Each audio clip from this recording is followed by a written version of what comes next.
We didn't have a TV when I was a kid, but on a trip to a state park in Oklahoma in the fall of 1968, I saw two games of the World Series. The St. Louis Cardinals were playing the Detroit Tigers. It didn't take long for me to begin learning about many of the greats of baseball like Babe Ruth and Rogers Hornsby, the Dean brothers, Mickey Mantle, Joe DiMaggio, Lou Gehrig, and Willie Mays. I'd go check out all the books from our library at Western Oaks Elementary that had anything to do with baseball. I was crazy about the game, and I still am. So most fans with any sense of history know that the New York Yankees are the historic gold standard for Major League Baseball. And my beloved Cardinals have won 11 World Series titles, which is amazing. But the Yankees have won 27. They haven't been great lately, but still the opportunity to drop in on a Yankees spring training game back 4 years ago was too good to pass up. So Friday, March 11th, 2016 was a nearly perfect day for baseball in Tampa, Florida. The sky was a deep blue, and an occasional cloud that passed overhead did little to abate the brilliance of the sun.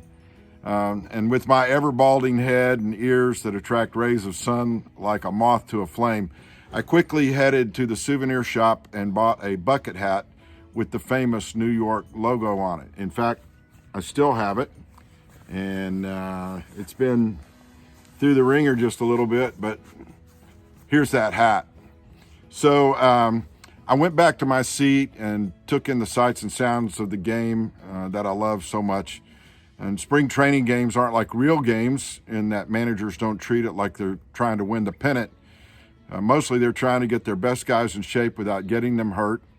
And they're trying to see if an older veteran can catch lightning in a bottle one more time, or if a kid has a chance to reach the potential for which he was signed in the first place.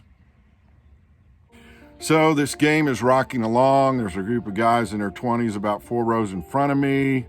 I noticed them because one of the guys in the Yankees replica jersey had been drinking a lot of beer and yelling a lot at Ryan Flaherty, the Orioles second baseman and former Vanderbilt star.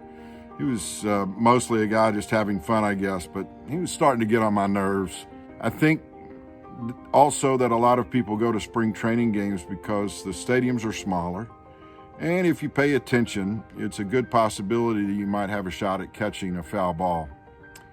Honestly, I can't even remember who was at bat. The sun was beating down and the Yankees were winning in blowout fashion. And all of a sudden, the crack of the bat and the response of the people all around me let me know a ball was heading our way.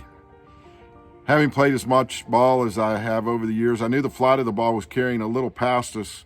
I also knew that my only chance to catch the ball would be if the ball bounced off of somebody's hands or the railings or the concrete between the seats. Sure enough, the ball bounced around and flew several feet above me, but right overhead. I tossed my phone to the side and reached up with both hands and cradled that official Major League approved baseball right to my chest. And people were cheering, and I was thinking about how cool it was that I'd caught the ball and that I could soon give it to my oldest grandson, Braden, because at that age, he would have been better able to understand how awesome it was that Papa Jay had brought him a baseball from a Yankees game. Next thing I know, the drunk guy and his friends in front of me and people behind and beside me were yelling, "Hey, give it to the kid. Yeah, give it to the kid." And I was thinking, what kid? In a split second, I saw the family down on the front row. It was a couple who looked to be about 30 years old or so. They had a little boy who looked about 4 and their daughter maybe 2. And even though I really wanted to save that ball and give it to Braden, I caught the dad's eye and tossed the ball down to the kid, and people started cheering again. The boy's mom didn't know for sure who had thrown the ball down to them. And several people pointed back at me, and in a matter of seconds, Mom brings her terrific little boy up to my row, sends him across the 5 people between the aisle and me, and suddenly this sweet little boy is standing next to me, and he's looking at me like he doesn't know for sure what to do. Looks back at his mom, and She's mouthing the words, "Tell the man thank you for the ball. Tell him thank you." So this little boy, whom I hadn't even noticed until a few minutes before, looks up at me and says, "Thank you." Well, my eyes were watering big time, and I tried to do a little fist bump, but just instinctively gave him a hug and said, "You're welcome." And people cheered again.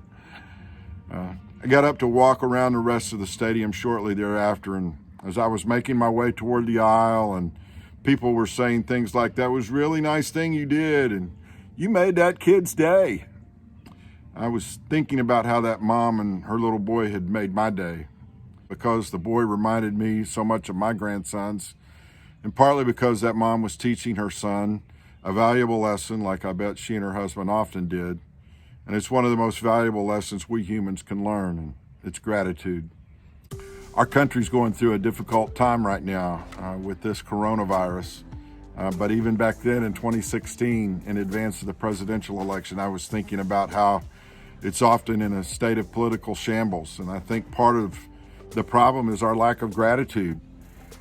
Unfortunately, in a land of so much plenty, we never seem to think we have enough.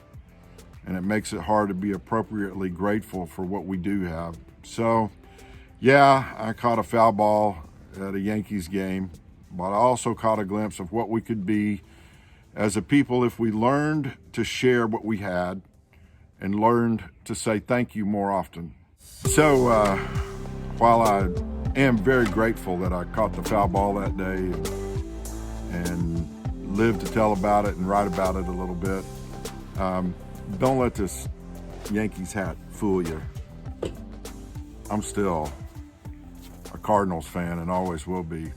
I just hope we get to play before this season's over with. Y'all have a good day.